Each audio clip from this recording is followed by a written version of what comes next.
Rain hammered the cracked sidewalks of Chicago's North Side that October evening, and Maddie Kowalski was on her knees in a gutter full of dirty water, 27 years old, soaked to the bone, refusing to cry. Her flower cart lay overturned beside her, roses and carnations drowning in the muck she'd spent her last $40 on, and standing over her was Hank DeLuca, the loan shark who owned half the block and most of the people on it, screaming at her to bow her head and beg his pardon for being 3 weeks short on a debt she'd only taken to keep her little sister Daisy breathing. The kid was 9, born with a hole in her heart, and every dime Maddie scraped together from selling flowers by day and folding strangers' laundry by night went to a surgery that kept getting postponed. So when Hank told her to kneel, she knelt,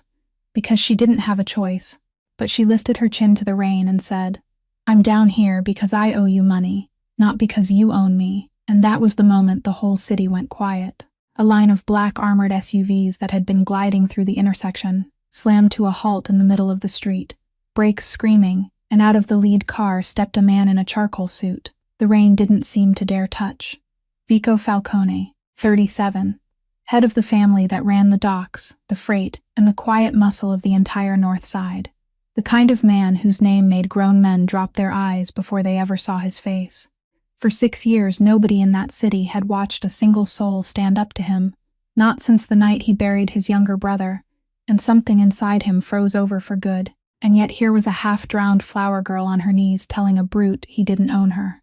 Vico, who hadn't felt curious about anything in a very long time, tilted his head and asked her who taught her to keep her back straight when the whole city had learned to bow.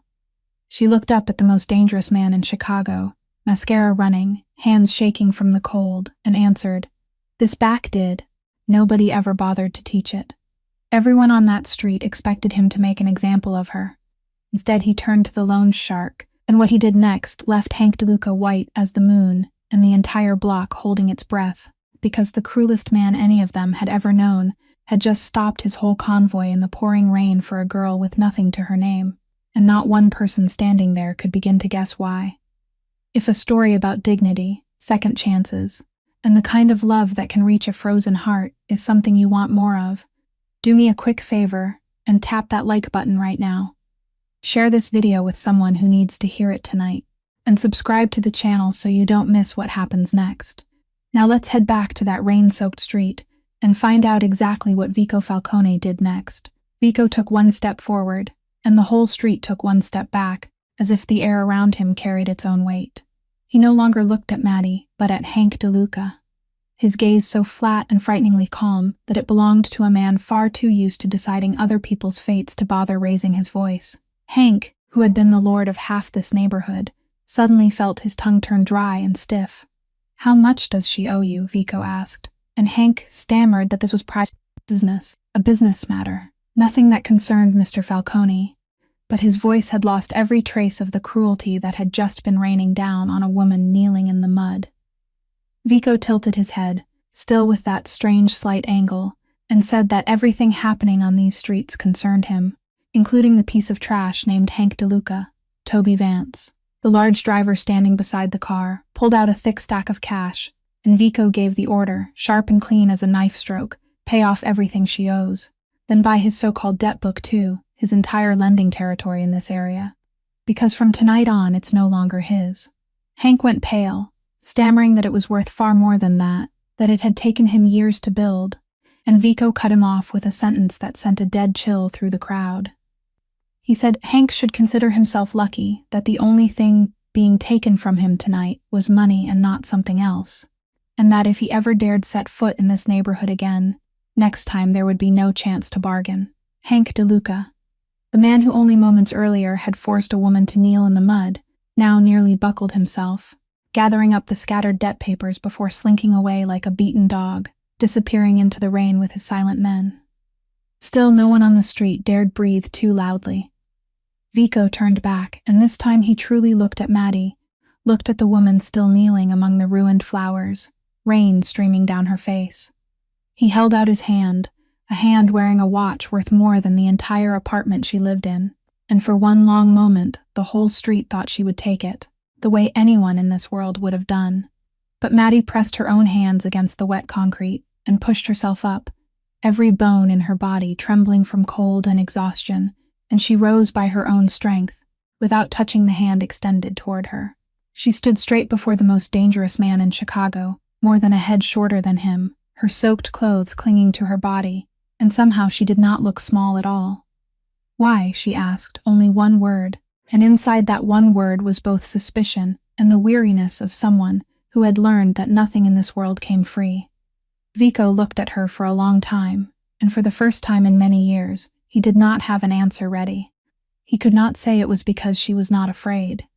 Because in 6 years he had never met anyone who looked straight into his eyes like that, because the straightness of her back in the rain had touched something inside him that he had thought had been dead for a very long time. Instead, he only said, distant and cold, that he did not like watching people kneel, it was boring, and she could consider tonight a coincidence, that he had merely happened to pass by. Maddie looked at him, and the corner of her mouth lifted, not from happiness, but from bitter understanding. She said that truly decent people never needed to explain that they were not decent. Then asked what the price of his kindness was, because she had nothing to pay with, and she did not intend to fall into a new debt right after escaping the old one. Vico frowned slightly, unaccustomed to having his kindness treated like a trap, and said he was not asking her for anything.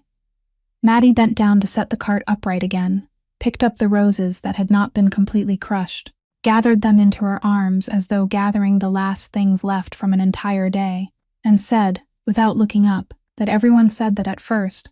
that she had lived long enough to know that what was given without asking anything back was usually the most expensive thing of all. Then she pushed the empty cart, its wheels rattling over the wet stone, turned her back on the convoy worth millions of dollars, and on the man before whom the entire city bowed, and walked away through the rain, soaked to the skin, empty-handed, but standing straight. Vico Falcone stood motionless in the street for a long time, rain falling over his expensive charcoal gray suit, watching that small stubborn shadow fade into the distance, and Toby, who had followed him for many years, had never once seen his boss allow someone to walk away without having the final word. The car began moving again through the rain, and for a long stretch of road, no one inside dared speak, because Toby knew very well that his boss's silence had many layers, and each layer was dangerous in its own way. Vico leaned back against the leather seat, staring out through the window where the streetlights blurred behind the running water, and then something Toby had never witnessed in 6 years of service happened. His boss let out a quiet laugh. It was not the cold scoff Toby knew, not the slight curl of the mouth a man used before giving an order that made someone disappear, but a real laugh, short and hoarse, as if Vico's own body had forgotten how to make that sound. Toby glanced into the rearview mirror, unable to believe it, and he asked, carefully, as though dismantling a bomb, whether there was something amusing, sir. Vico did not answer right away. He replayed in his mind the sentence that girl had thrown in his face,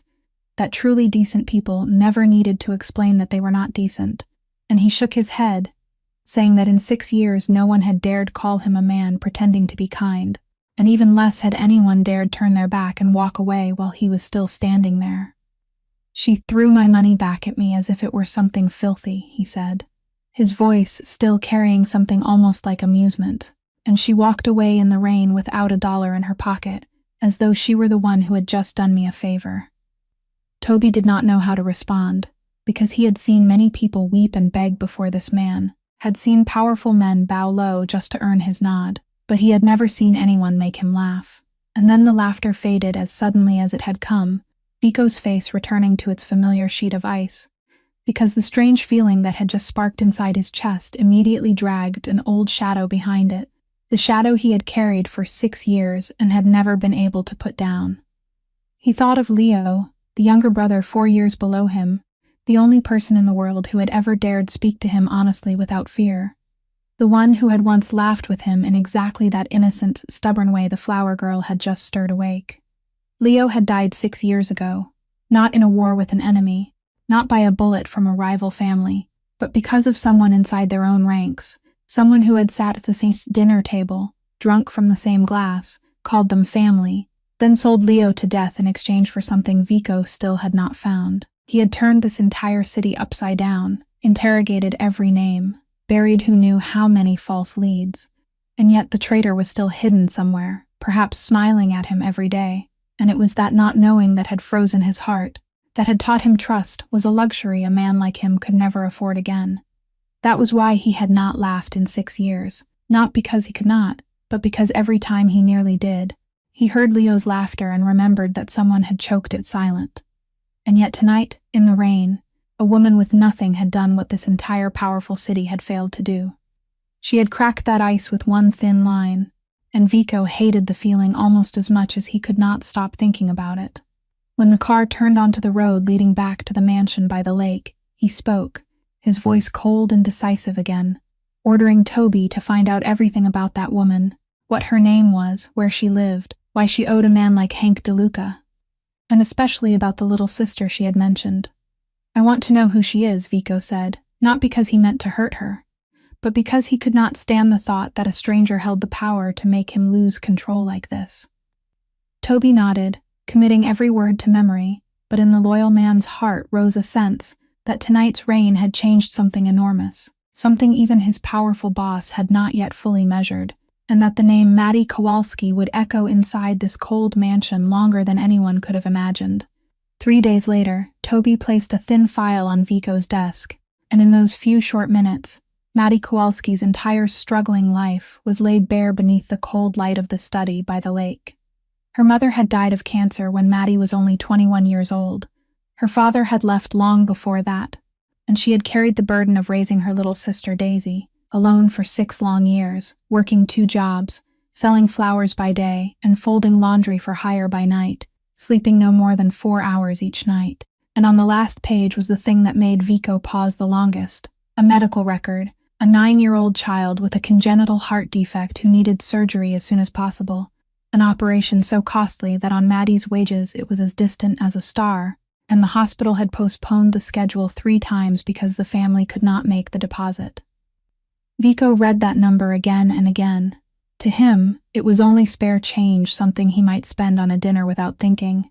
while to that woman it was the line between life and death for the only person she still had left in the world. He did not analyze why he did the next thing. He simply picked up the phone and arranged for the entire cost of Daisy's surgery to be paid quietly through an unnamed charity fund, without a single line mentioning the Falcone name, because he understood that woman well enough to know that if she saw his name on the paper, she would tear it apart, even if that meant losing the chance to save her sister. But Vico had underestimated one thing. In Maddie's small and desperate world, unexpected goodness did not make her relieved. It made her wary, because she had learned that life gave nothing to anyone for free, and when the nurse at the hospital joyfully told her that an anonymous benefactor had taken care of everything, Maddie did not cry from gratitude. She stood still in the hospital hallway, her heart pounding, following every small clue until only one name appeared in her mind, the name of the man who had stopped an entire convoy in the rain. That evening, she came to the mansion by the lake, soaked again, though this time from sweat and anger, and with a stubbornness that made the guards at the gate stare in shock, she demanded to see Vico Falcone. When he stepped into the sitting room, still cold and composed as always, Maddie did not circle around the subject. She asked him directly whether he was the one who had paid for her sister's surgery, and when Vico only looked at her in silence, that silence was the answer. "What do you think you're doing?" she asked, her voice shaking not from fear, but from a tangled emotion she could not name.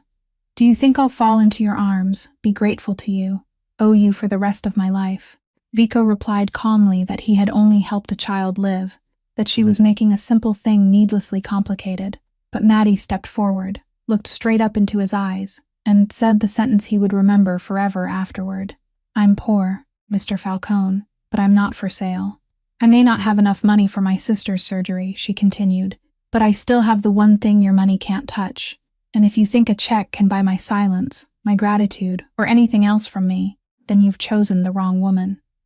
Vico, who was far too used to seeing the whole city bend beneath the weight of his money, found himself for the first time pushed onto the defensive by someone with nothing in her hands, and he said, with a trace of coldness, "So you mean to let your sister die just to hold on to that pride of yours?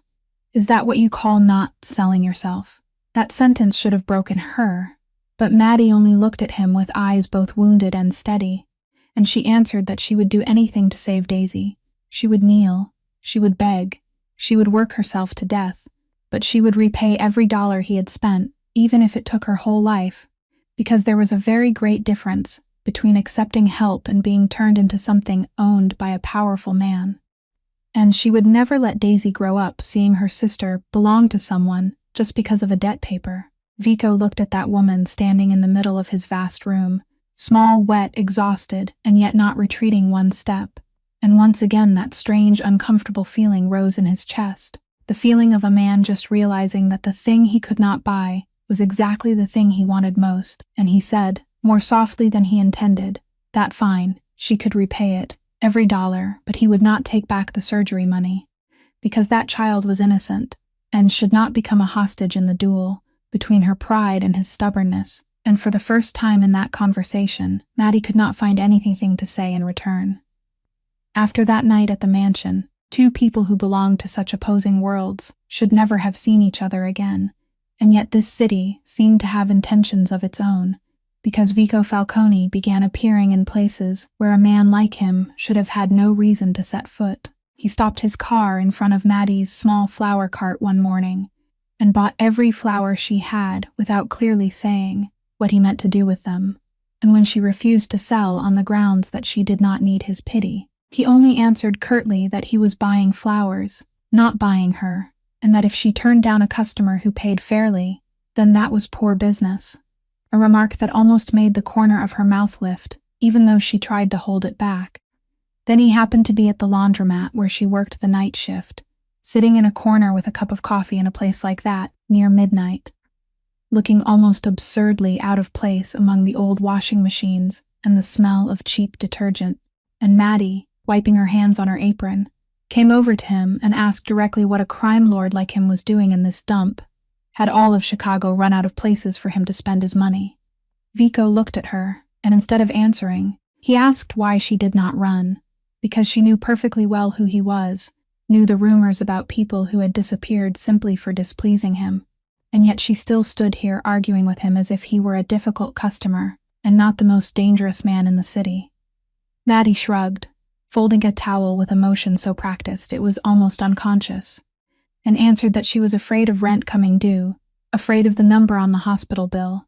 afraid of some night when Daisy had an episode and she could not get the child to the hospital in time, and that in the long, endless list of fears belonging to a woman raising her sister alone, he did not even make it near the top. Vico released a soft sound deep in his throat, almost a laugh, the second time in 6 years, and he realized that this girl had a strange way of making both the power and the fear he used to control the whole world become meaningless, because she had lived so close to loss that there was almost nothing left for him to threaten. But Maddie was not naive.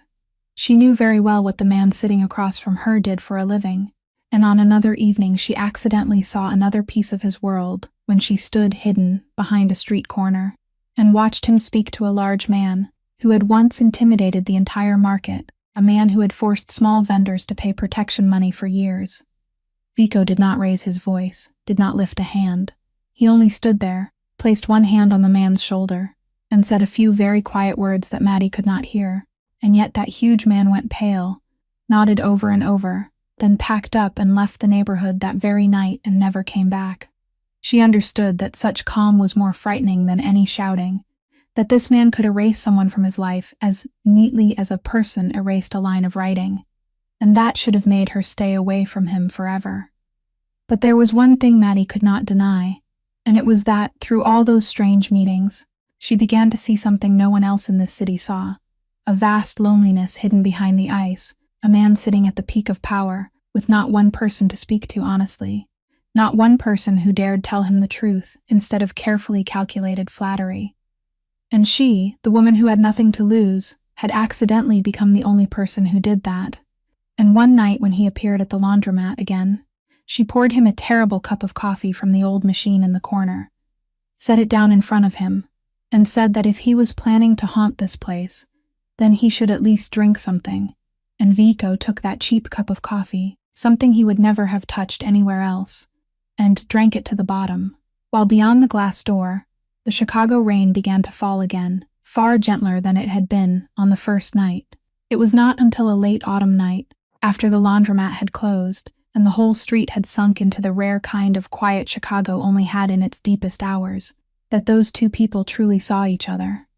Maddie had just finished her shift, utterly exhausted, and instead of driving away as usual, Vico invited her to sit in the car to escape the cold that was cutting through the skin. And this time she did not refuse, perhaps because she was too tired to stay guarded.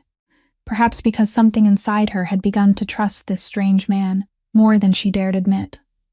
They sat there in the warmth of the car, the yellow streetlights spilling weakly through the windows, and Maddie was the one who broke the silence first. She asked why someone who had everything looked so lonely, and Vico, who had not told this story to anyone in 6 years, did not understand why he found himself speaking. He told her about Leo, the younger brother he had loved more than his own life. The boy 4 years younger than him who had followed him everywhere since childhood. The only person in this world who had looked at him not as a terrifying crime lord but as an older brother. He said Leo had been good, far better than he was, that Leo had once dreamed of taking the whole family out of this dark world, and that 6 years ago, Leo had died, not at the hands of an enemy, but because of a traitor somewhere inside their own ranks. Someone who had sat at the same dinner table with them, called them family, then sold Leo to death. Vico's voice grew hoarse as he said the worst part was not losing his brother, but that even now he still did not know who that person was, that every face around him could be the face of the one who had killed Leo, and that not knowing had turned his heart to stone, had taught him that trusting anyone was the same as placing a knife against his own back.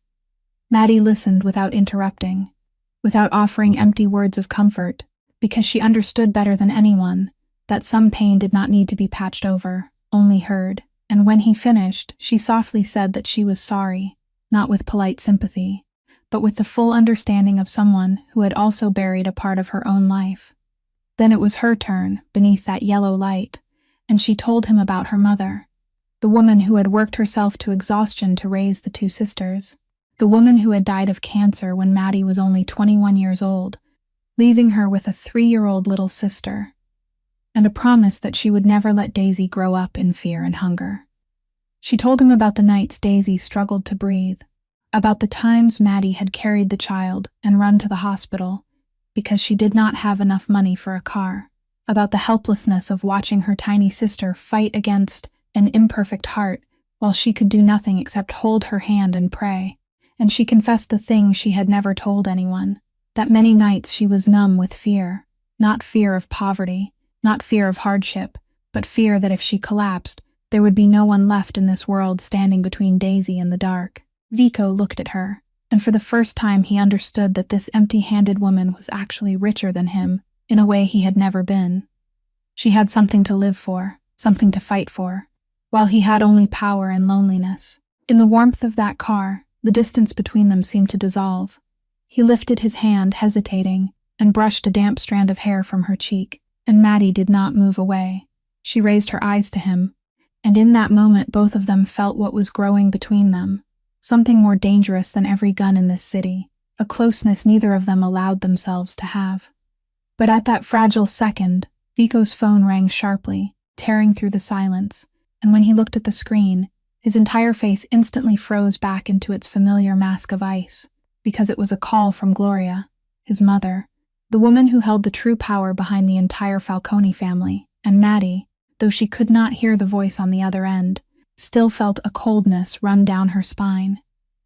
As if the world had just reminded them both that they were never allowed to belong to each other. That night's call was the beginning of something Vico had avoided for many years, because Gloria Falcone did not call her son at midnight merely to ask how he was. She called to summon him back for a party she had quietly arranged, an alliance gathering between the Falcone family and the Russo family, the two greatest powers controlling the docks and transport routes across the Midwest.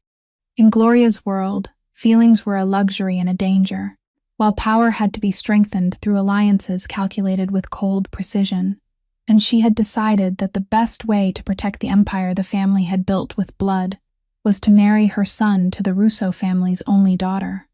The party took place in a lavish mansion on the shore of Lake Michigan, where crystal glittered beneath golden chandeliers, where expensive wine flowed like water.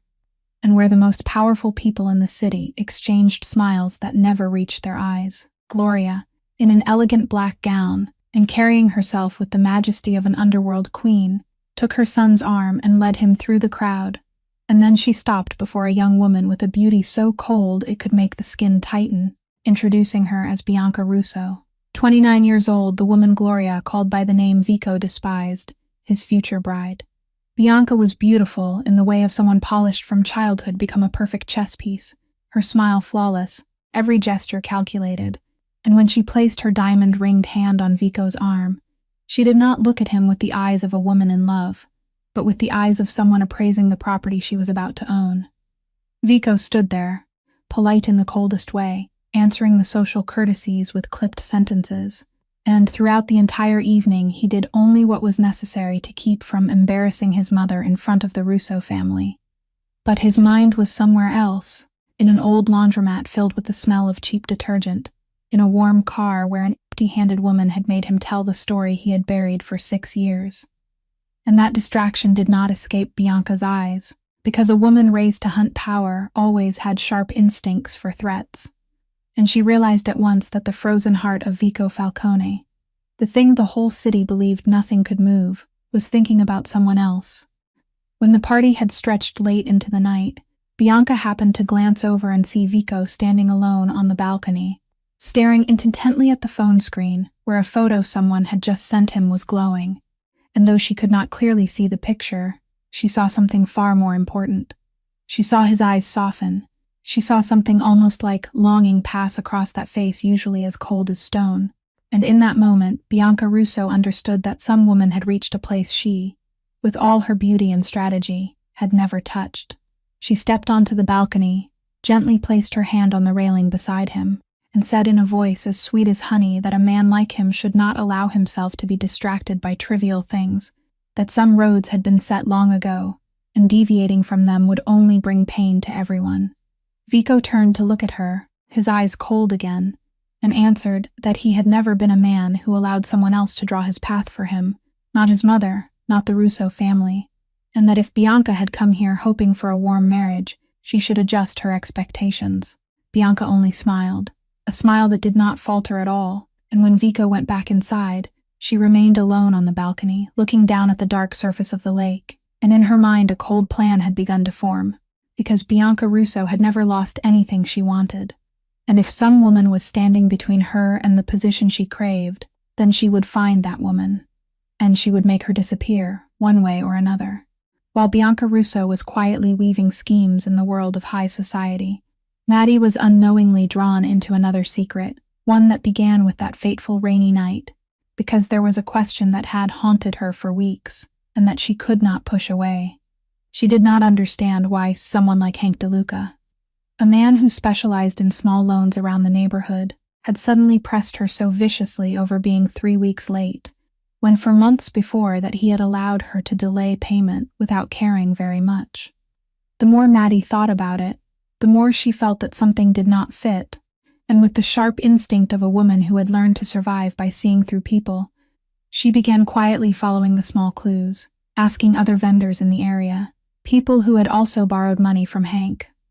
Little by little, a frightening picture emerged, because she discovered that it was not only her, but a whole string of small vendors around the area near the port who had suddenly been squeezed by Hank at the same time, forced to abandon their stands, their shops, the neighborhood they had been tied to for years. Something much bigger was happening, and Hank DeLuca was only a pawn, a hand hired to clear out that area for someone standing behind him. Maddie knew she should not get involved, knew that a wise person would turn away and take care of her own difficult life. But something inside her would not let her look away, perhaps that stubborn pride of hers, perhaps sympathy for the small vendors being pushed into the street the way she had nearly been pushed. And so one evening, following a tip from a street vendor, she went to the warehouse district near the port, where dull yellow lights fell over stacked shipping containers, and the black water slapped heavily against the embankment. Hiding behind a row of cargo crates, her heart pounding, Maddie saw Hank DeLuca. But what sent a chill down her spine was the man he was bowing and reporting to, a man around 40, calm and powerful in bearing, dressed with careful precision, someone she had never met but immediately recognized as belonging to an entirely different level from that petty lender. She could not hear everything, but the broken fragments that carried through the wind were enough for her to piece together a terrifying truth. The man was scolding Hank for ruining the job, for causing that noisy scene in the middle of the street on the rainy night that had forced Mr. Falcone himself to interfere. And Hank was begging, explaining that the flower girl was only a small link, that he would find another way to finish clearing the rest of the area around the port exactly as planned. Maddie held her breath, pressing herself against the ice-cold cargo crate,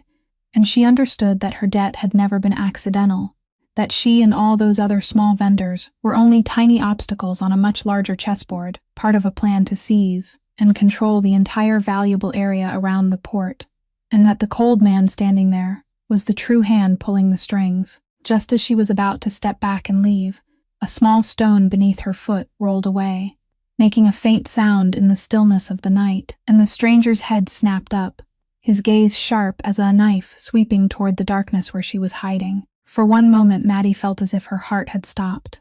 She saw that face clearly beneath the light, carved it into memory, a face so calm it was chilling, and then she silently retreated into the night, slipping through the rows of containers, not daring to breathe too loudly until she reached the main road and blended into the crowd.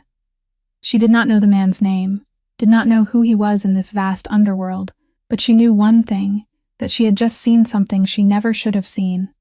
And from that moment on, she had unknowingly stepped one foot into a danger far greater than anything she had ever imagined.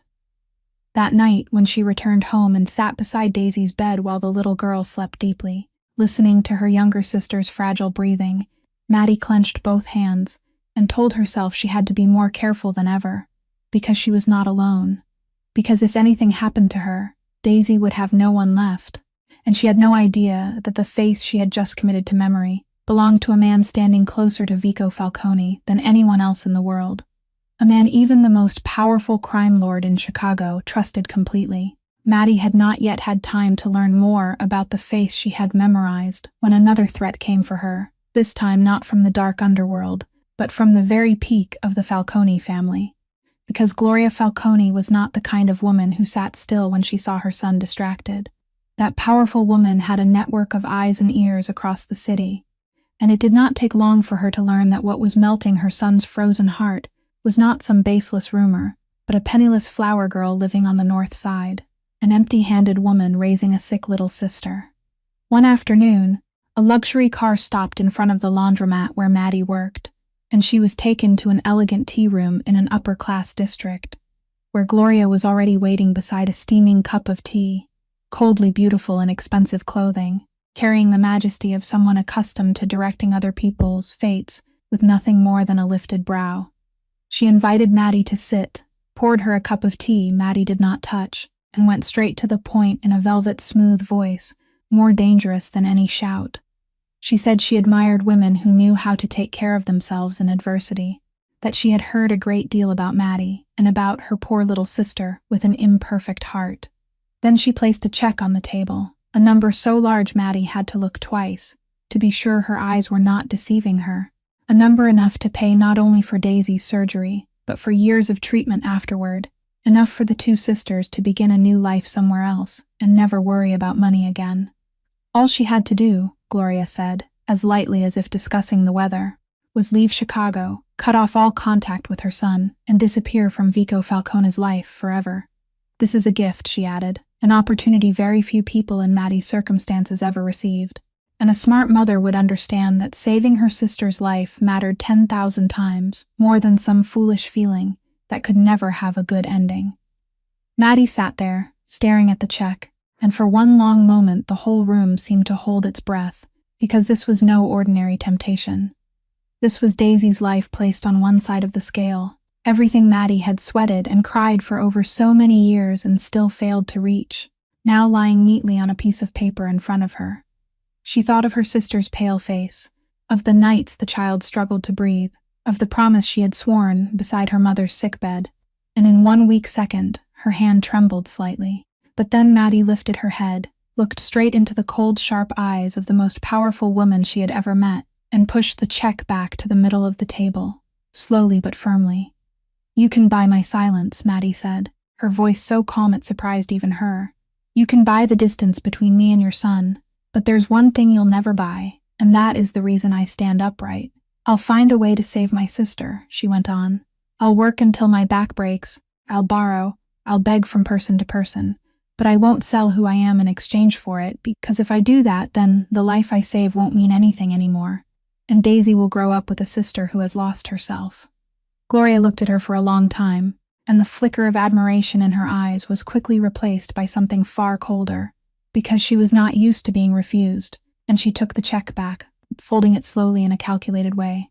"You're a brave girl," she said, her voice now stripped of all its velvet softness. "But courage is a luxury people like you shouldn't have, because in my world, stubbornness is not rewarded, it is punished." She stood, drew her expensive fur coat around herself again, and before leaving, she leaned down and whispered a sentence beside Maddie's ear that froze her spine, saying she hoped Maddie would reconsider, because there were doors that, once closed, would not be followed by anything as gentle as a check, and a woman who truly loved her little sister would know when to step back in order to keep her safe. While Gloria used money and open threats to force Maddie to step back, in a far darker corner of the chessboard, Bianca Russo was preparing an attack far more refined and far more poisonous, because she understood that a woman who had dared refuse even Gloria Falcone would never be bought or frightened into leaving.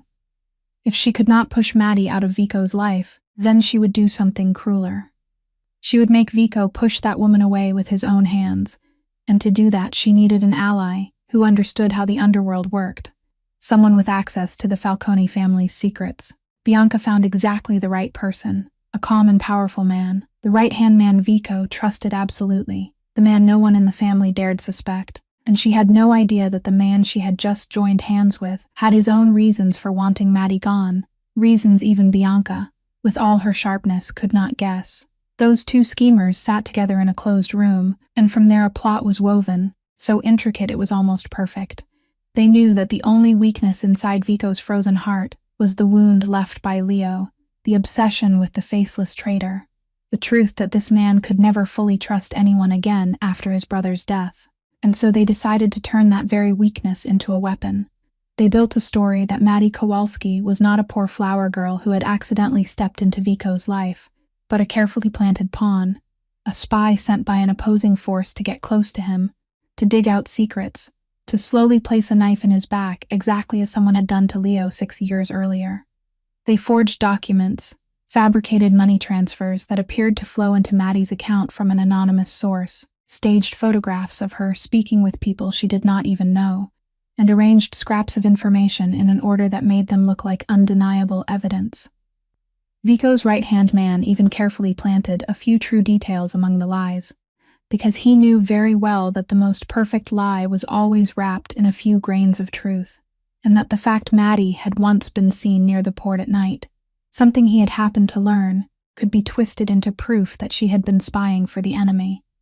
When everything was ready, he was the one who brought the false file before Vico, wearing the heavy expression of a loyal friend, forced to deliver painful news, and he said he was sorry, that he had hoped his suspicions were wrong, but he could not remain silent when Vico's life might be in danger. He spread the forged documents before his boss, one sheet at a time, one photograph at a time, and with every carefully arranged piece of evidence, he watched Vico's face darken, watched the familiar ice harden again in the eyes that only a few weeks earlier had begun to soften. Bianca, standing farther back in the shadows, watched it all with a faint, satisfied smile, because she knew this blow had struck directly at the most vulnerable place, knew that for a man who had once lost the person he loved most because of betrayal, the mere possibility that Maddie was betraying him too would be enough to kill everything that had begun to awaken in his heart. And indeed, Vico sat there for a long time after both of them had left, alone in the dark room with those poisonous papers spread across the table. And inside that powerful man, a terrible struggle was taking place between the instinct telling him that the empty-handed woman could not be a liar, and the fear that had sunk into his bones for 6 years, whispering that anyone he dared trust could become the one who would destroy him. And the longer he stared at those two perfectly arranged pieces of evidence, the more he felt the old self inside him. The cold and suspicious man, slowly gaining the upper hand, pulling him back toward the darkness Maddie had almost led him out of. Vico had Maddie brought to the mansion that very night, and from the moment she stepped into that cold room, she felt that something had changed, because the man standing with his back to her, beside the tall window, was no longer the man who had drunk that terrible cup of coffee at the laundromat, no longer the man who had told her about Leo in the warmth of the car, but someone else, cold and distant, the ice hardened again over every line of him. When he turned around, his eyes looked at her as though she were a stranger, a possible enemy, and he threw the false file onto the table in front of her, coldly demanding that she explain. Maddie looked down at the photographs, the documents, the transfer numbers she had never seen in her life, and it took her a moment to understand that she was being accused of spying, that someone was painting her as a traitor planted to hurt him. She looked up, unable to believe it, and asked whether he truly believed these things, whether he truly thought that she, the woman who had refused even the check that could have saved her sister's life, would take money to betray him.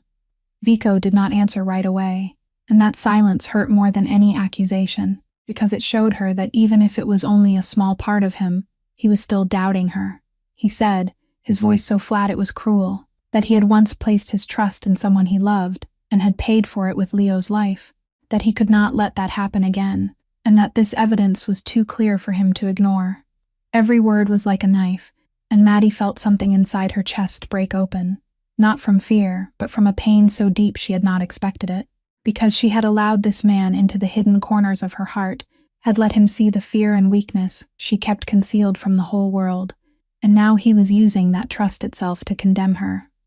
She stood, and though her whole body was trembling, she kept her back straight, kept her head high the same way she had in the rain on the night they first met. "Do you know," she said, her voice caught in her throat but never begging, "that night you stopped your whole convoy, so I would not have to kneel in the rain before a man like Hank DeLuca.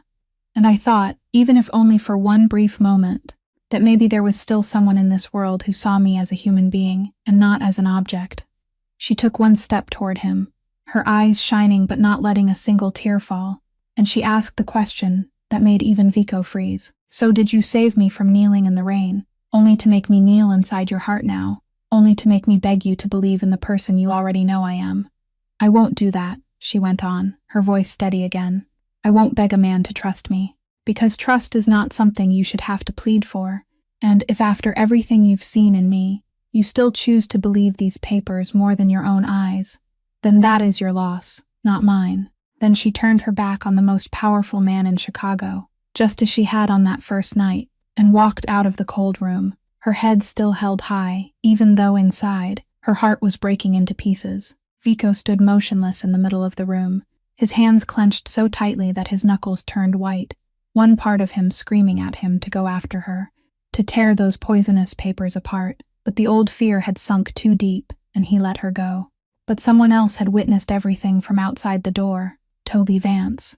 the loyal driver, and in his heart a suspicion rose that he could not push away, because he had seen the face of the man who brought that file, had seen the way he carefully watched Vico's reaction, and something in the too perfect, too timely nature of his gestures made Toby begin to wonder whether the traitor his boss had been searching for over the past 6 years might have been standing far closer than any of them had ever imagined. The days after that shattered night were the darkest days of Maddie's life, because she was not only carrying a cracked heart inside her, she also had to face a far more concrete fear. Daisy's condition had suddenly worsened.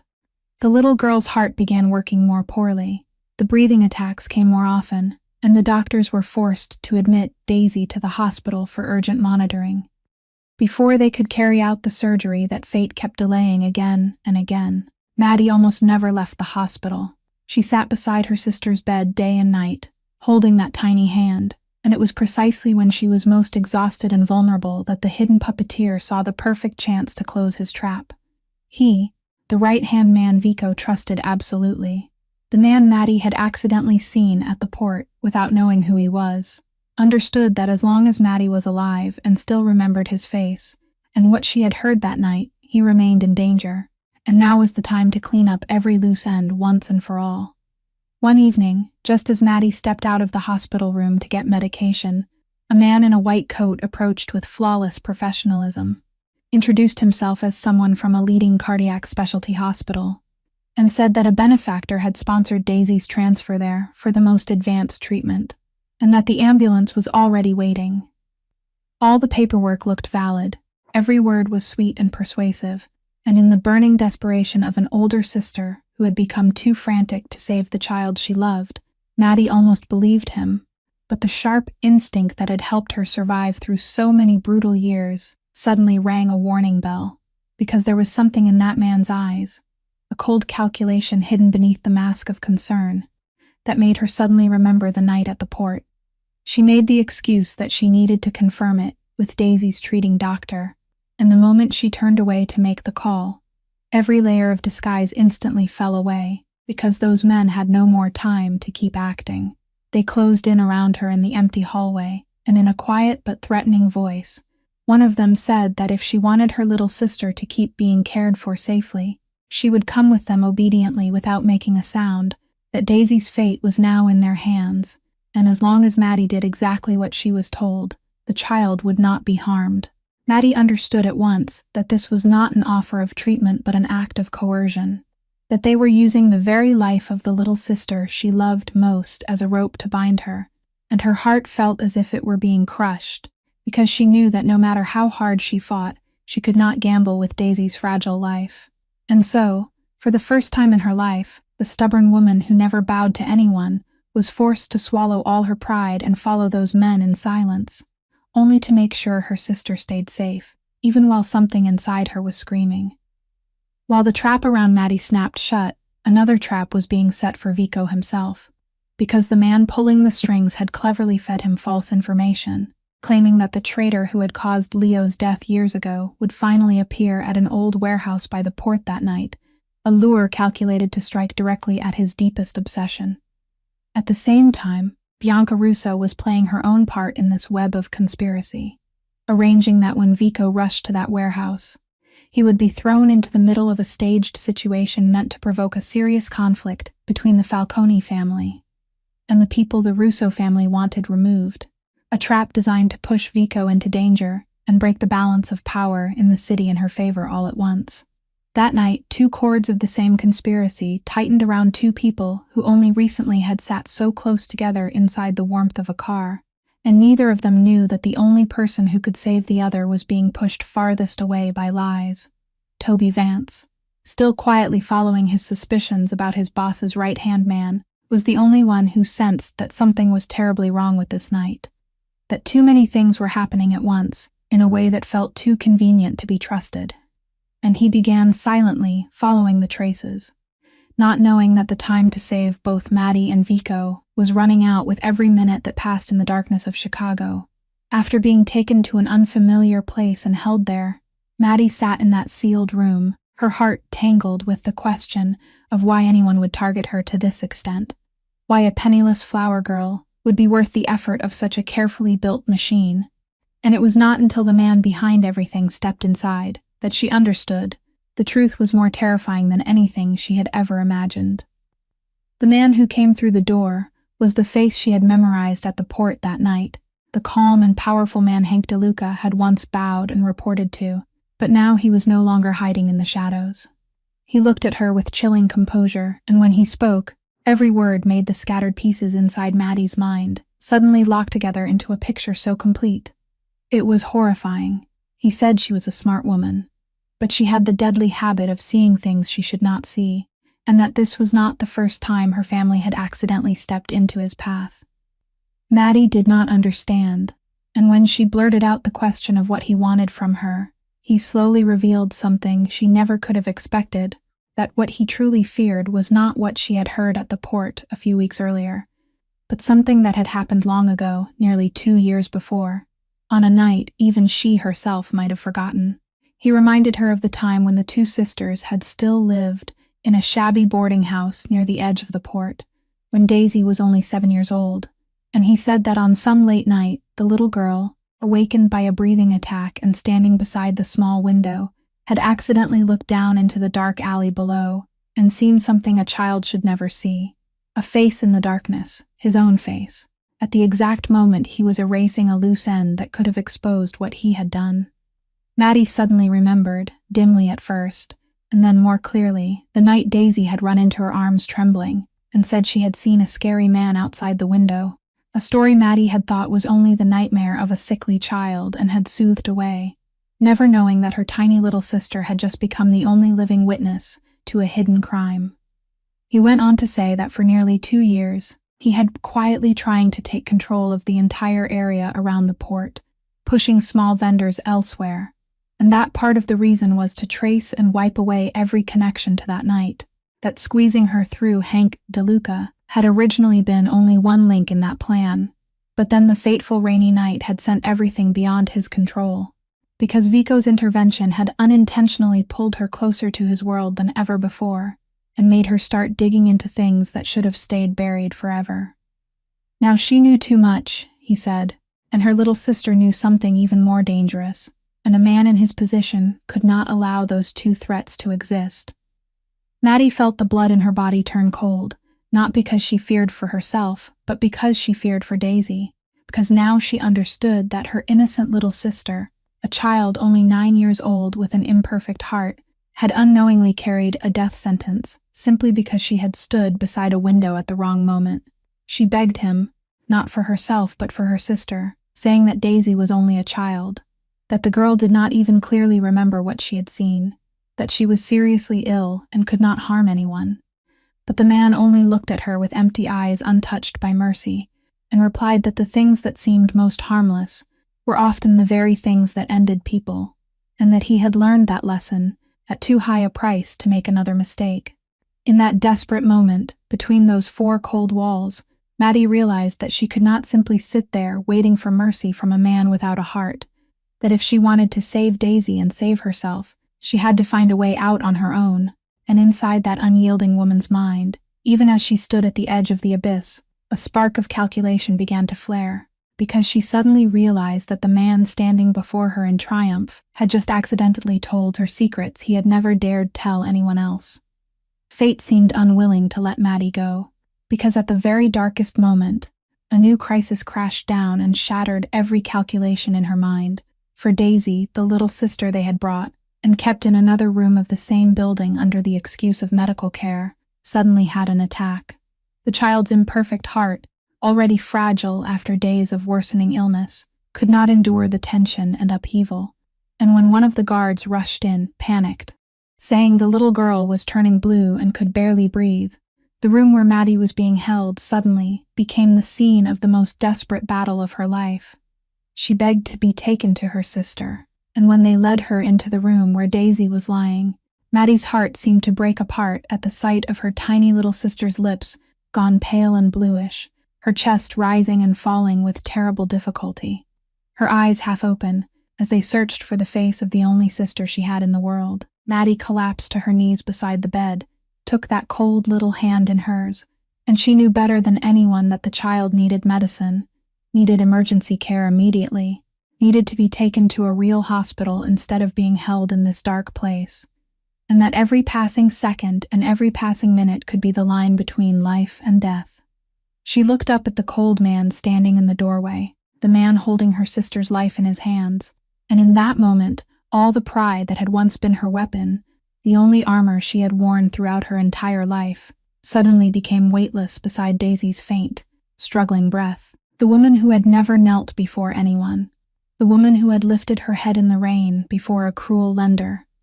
the woman who had pushed a life-saving check back in the face of a powerful underworld queen, that woman now lowered herself to her knees by choice, not because she was forced, not because she feared for herself, but because her love was greater than all the pride in the world.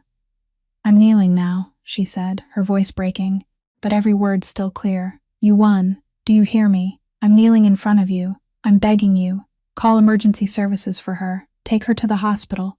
Do whatever it takes to save her, and in exchange, you can ask anything you want of me." Tears finally spilled down the face of that unyielding woman, the tears she had held back through so many years of suffering. And she went on, saying the child was only a little girl, that she had never hurt anyone, that if even one small piece of humanity still existed in him, then please, He should not let a child die because of adult secrets. She bowed her head so low that her forehead almost touched the floor beside her sister's bed, and that image, the image of the woman who had once stood upright in the rain, now willingly kneeling because of her little sister, was the most heartbreaking sight anyone could have witnessed. The cold man stood there looking at the scene, and though his heart had hardened through so many years in the underworld, though he was used to seeing people beg at his feet, something very faint passed through his empty eyes, because even a man like him understood that there was a vast difference between someone kneeling out of cowardice and someone kneeling out of love. He was silent for a long time, and then, perhaps because he still needed Maddie to obey and cooperate, perhaps because somewhere deep inside him there was still a fragment of humanity left that even he had believed was dead, he gave a slight signal to his men to bring medicine and medical equipment, allowing Daisy to receive emergency care there until the worst of the attack passed. When the child's breathing gradually steadied again, when a faint hint of color began returning to those pale lips, Maddie still knelt beside her sister's bed, gripping that small hand tightly in her own, and in the depths of that unbearable pain, something inside her also hardened like steel, because she promised herself that she had knelt this time, had lowered herself this time for Daisy, but she would never again allow anyone to use her sister as a hostage, and she would find a way to get them both out of this place, no matter what price she had to pay. While sitting beside Daisy's bed, one hand still gripping her sister's tightly, Maddie suddenly remembered something that, in her panic, she had almost forgotten: the small medicine bag that always went with her sick little sister everywhere, the bag holding the heart medication strips, the inhaler, and the pulse monitor, which the captors had left beside the child because they needed it to keep her alive, because a child dying too soon would ruin their bargaining chip. And inside that bag, mixed among the medical supplies, there was something else they had overlooked: Daisy's old smartphone, left behind because its screen was shattered.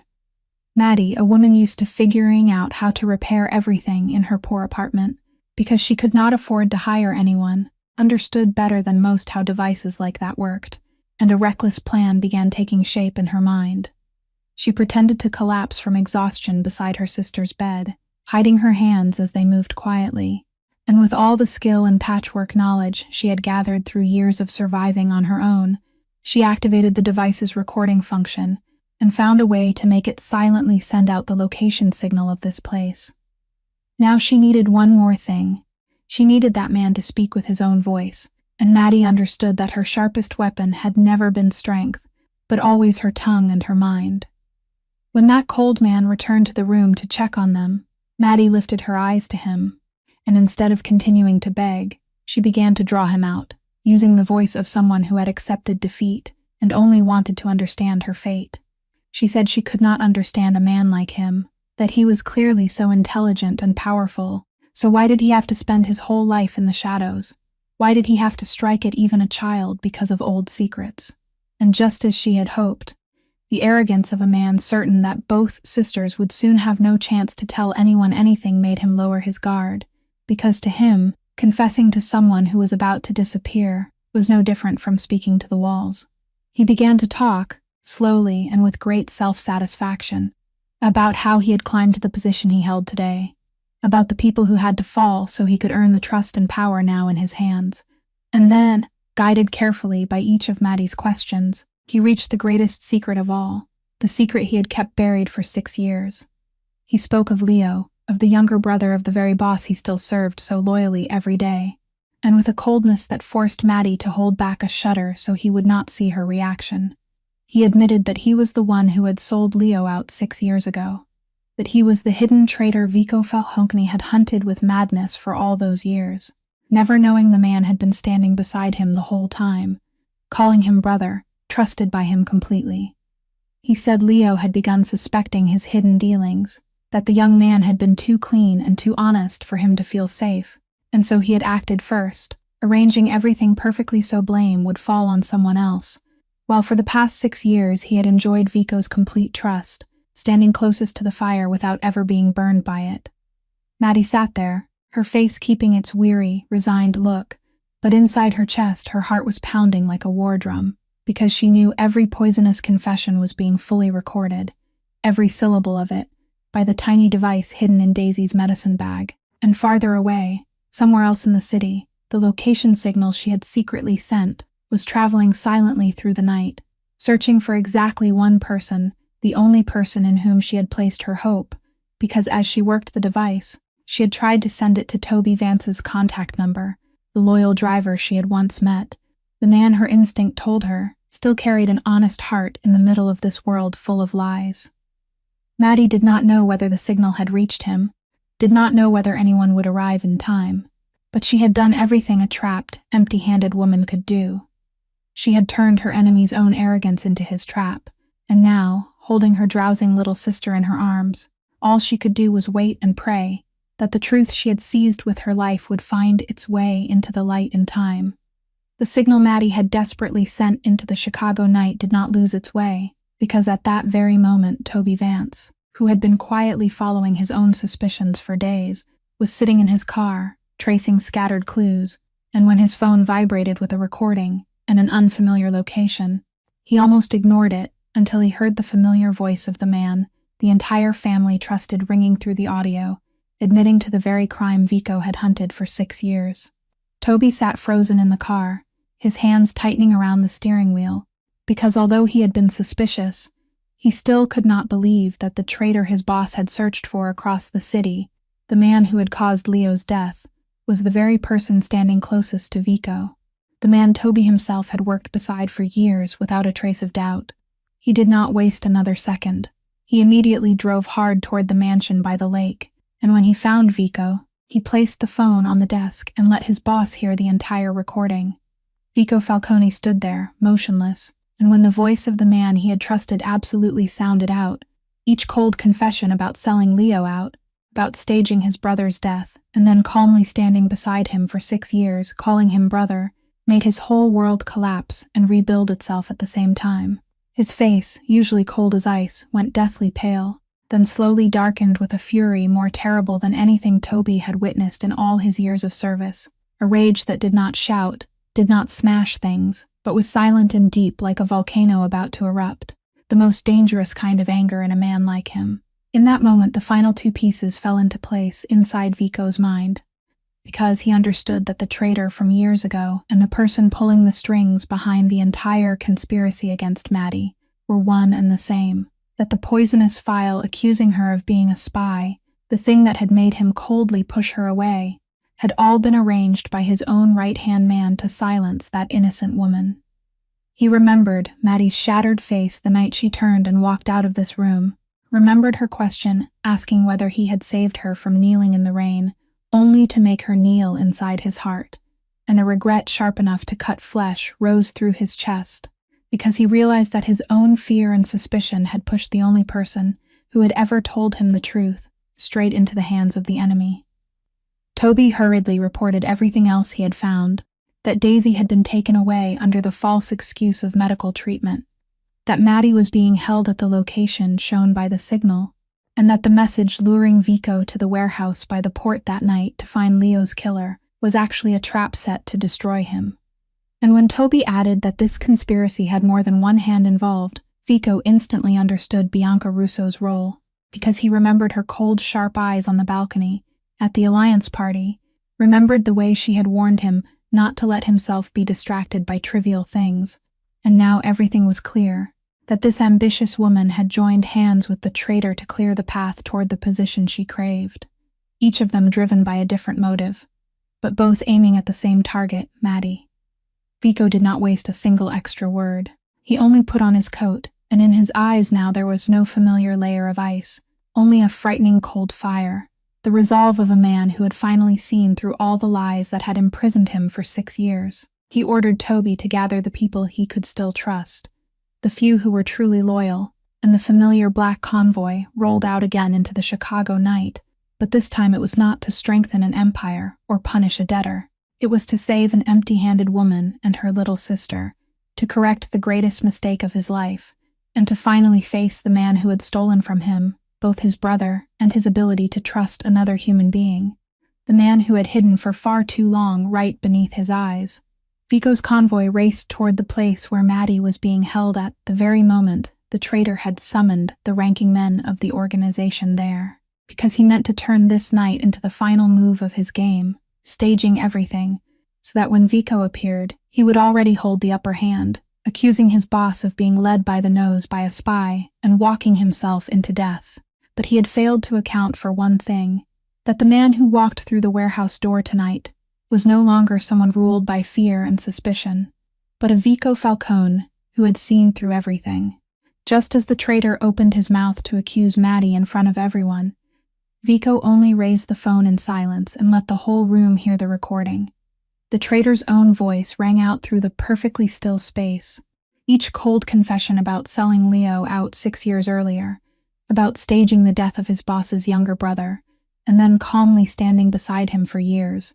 And as that recording spread through the room, the faces of the powerful people present changed one by one, because in the world where they lived, no sin was more despicable than betraying your own family. The traitor felt the ground collapse beneath his feet,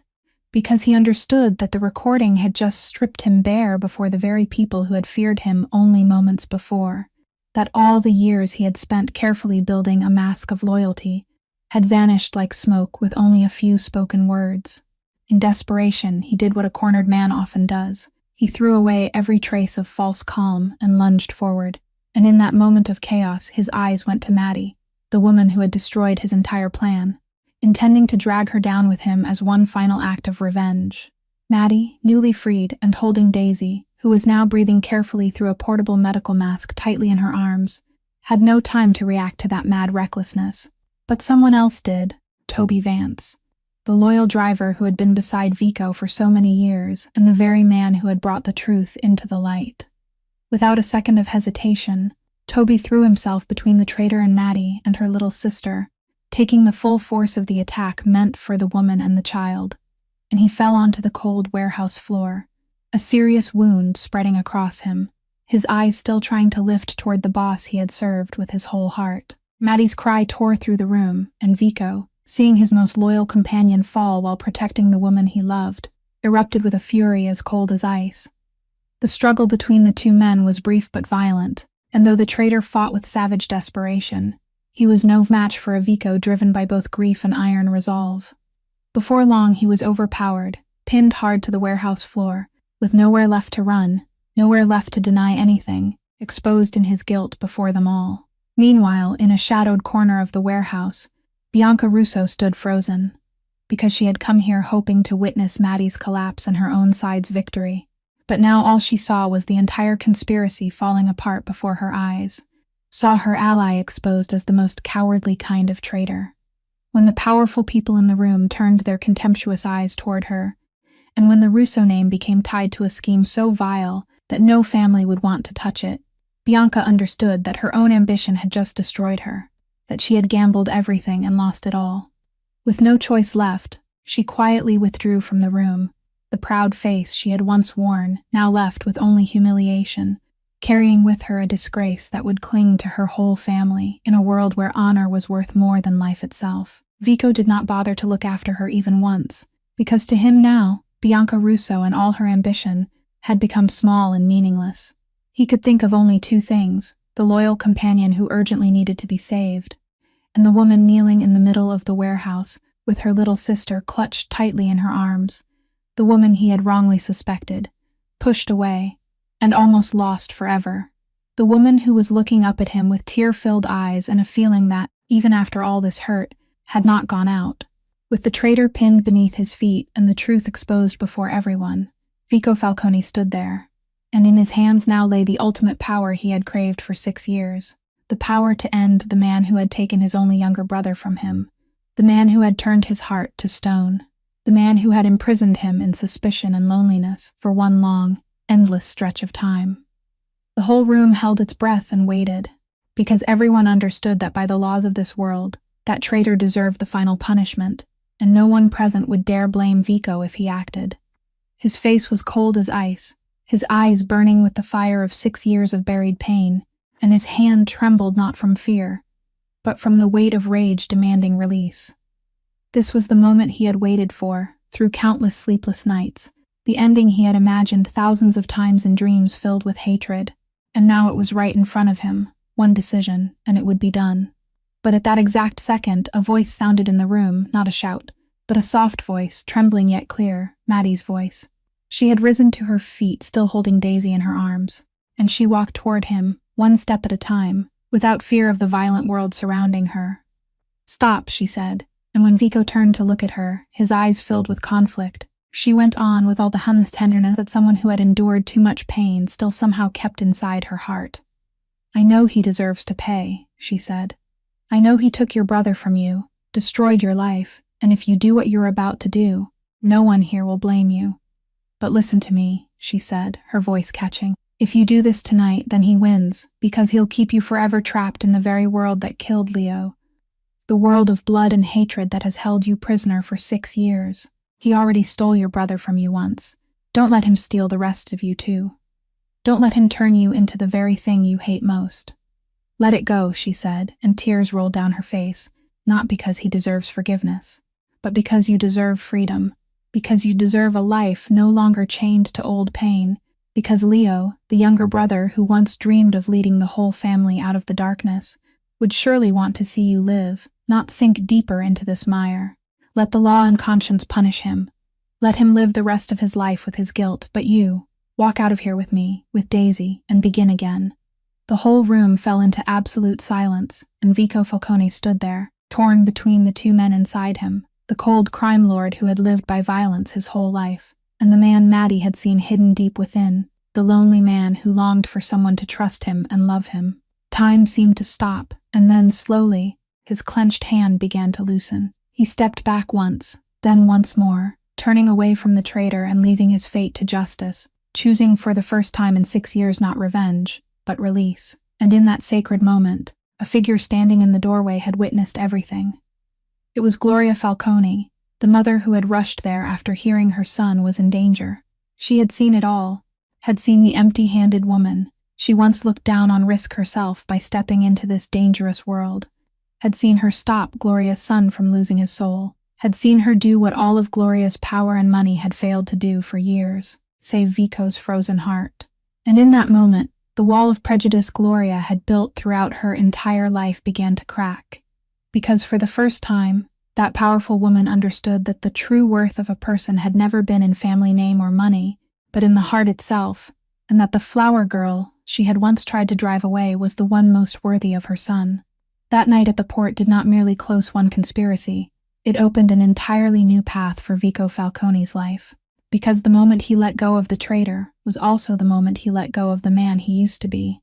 The traitor was handed over to justice, forced to pay for the crimes he had hidden for so many years, and for the first time after 6 long, endless years, Leo's soul could finally rest. But Vico understood that if he truly wanted to be worthy of the woman who had saved him, worthy of the new life he longed for, then he could no longer remain in the same position. And so the man who had once ruled an underworld empire began a process no one in his world had ever dared imagine. Step by step, he withdrew from the darkness, transformed the family's operations into a legal path, turned the docks and transport routes once stained with guilt into honest businesses, and cut away every dark part he had inherited and built throughout his life. It was a difficult decision, met with more than a little doubt and resistance. But Vico was too tired of a life made only of blood and suspicion, and this time he had a reason large enough to change. He had Maddie, he had Daisy, he had a future worth fighting for in an entirely different way. Meanwhile, the most precious thing finally arrived, because with Vico's support, the heart surgery Maddie had dreamed of and fought for over so many years was finally performed. This time in a real hospital with the finest doctors, and after breathless hours of waiting outside the operating room, the surgery was a success. When Daisy woke on the hospital bed, that small face had, for the first time in so many years, regained the rosy color of life, and the child's eyes opened, searched, then stopped on the face of the sister who had never left her bedside. And the soft call of Maddie that came from the little girl's lips made that unyielding woman break down crying. Tears that this time did not come from suffering, but from a happiness so great she had once thought she could never reach it.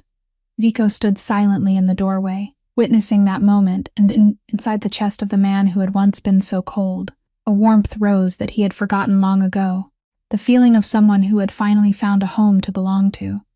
Another joy arrived at the same time because Toby Vance, the loyal driver who had risked his life to shield Maddie and Daisy, slowly recovered after days on the edge of danger. And when Vico came to his hospital bed, the two men who had gone through too many storms together only looked at each other, needing few words, because between them now was a bond deeper than blood, and Vico silently promised that he would never forget the debt of loyalty this faithful companion had given to his small family. But perhaps what surprised Maddie most came from the very woman who had once been the greatest obstacle between her and Vico, because Gloria Falcone, after the night she witnessed everything at the port, had become a different person. She came to see Maddie, and this time not with a check or a threat, but with a humility she had never shown anyone before. She admitted that she had been wrong, that all her life she had measured people's worth by the wrong yardsticks, by family name and money and power, and that she had been too blind to realize that what her son needed was not an alliance marriage, but someone brave enough to love him and brave enough to tell him the truth. She looked into Maddie's eyes, into the eyes of the empty-handed woman she had once tried to drive away, and in a rare choked voice, she welcomed her as part of the family, a gesture carrying both remorse and acceptance, a word that erased the wall between two worlds, and Maddie, who had grown used to standing alone against the whole world, felt for the first time that she had found not only love, but also a family, the very thing she had lost when she was far too young and had believed she would never have again. 1 year after the fateful rainy night where everything began, also on a late autumn morning, but this time filled with sunlight, Maddie Kowalski put on a simple white dress and walked into a small wedding, not a lavish ceremony with thousands of guests and the showy display of high society, but a warm gathering in the little garden by the lake, attended only by the people who truly loved her and Vico. Daisy, now healthy with a healed heart, her cheeks rosy and full of life, served as the little bridesmaid scattering petals along the aisle, smiling brightly as if she had never known those breathless nights from years before. Toby Vance, fully recovered, stood beside Vico as his witness, and Gloria Falcone, the woman who had once been so cold, sat in the front row with tearful eyes, this time not because of loss, but because she was finally seeing her son happy. When Vico took Maddie's hand and looked into her eyes, the man once feared by all of Chicago was now only a man in love, and he said that she had taught him a person did not need to be frightening to have worth, did not need to own the whole world to be rich, but only needed a heart that knew how to love and a straight back that never bowed before injustice. Maddie did not abandon the person she had once been. She did not become a spoiled lady wrapped in luxury who forgot where she came from, but instead opened a small flower shop of her own right in the North Side neighborhood, where she had grown up and once been forced to kneel in the mud, a shop filled with roses and carnations, where she hired the very small vendors who had once been pushed into the street, turning the place that had held her pain into a new seed of life for the whole community. She was still the Maddie she had always been, still direct, still proud, still gentle, only now she no longer had to fight the world alone. And if there is one thing her story leaves behind, it is this simple and profound truth that Maddie never became valuable because a powerful crime lord fell in love with her. She had always been valuable from the beginning, even in the moment when she knelt in the rain with nothing in her hands. And love simply gave the whole world an excuse to finally bend down and see what they should have seen long ago. This story reminds us that a person's dignity does not lie in the money they carry in their pocket or the position they hold in their hands, but in the way they keep their self-respect through hardship, in the kindness they give even when they themselves have almost nothing, and in the love they are willing to sacrifice everything to protect. It reminds us that poverty has never been a crime, that no one has the right to force another person to lower their head, and that sometimes even the hearts that seem most frozen can be warmed again by sincere kindness and selfless love. It also teaches us that forgiveness and letting go are not weakness, but the only way to free ourselves from the wounds of the past and step toward the light. If Maddie and Vico's story has touched your heart, please subscribe to our channel, press the like button, and share this video so you can hear many more moving and meaningful stories every day. How do you feel about this story? About Maddie's journey from a poor flower girl to a woman who found both love and family again, and about Vico's transformation from a cold crime lord into a man who learned how to love. Please leave a comment below and share the feelings from deep within your heart, because we always hope to hear your sincere thoughts. Thank you for taking the time to listen to this entire story. May everyone watching this video have abundant health, a joyful life, peace, and serenity every day. Goodbye, and we'll see you again in the next videos.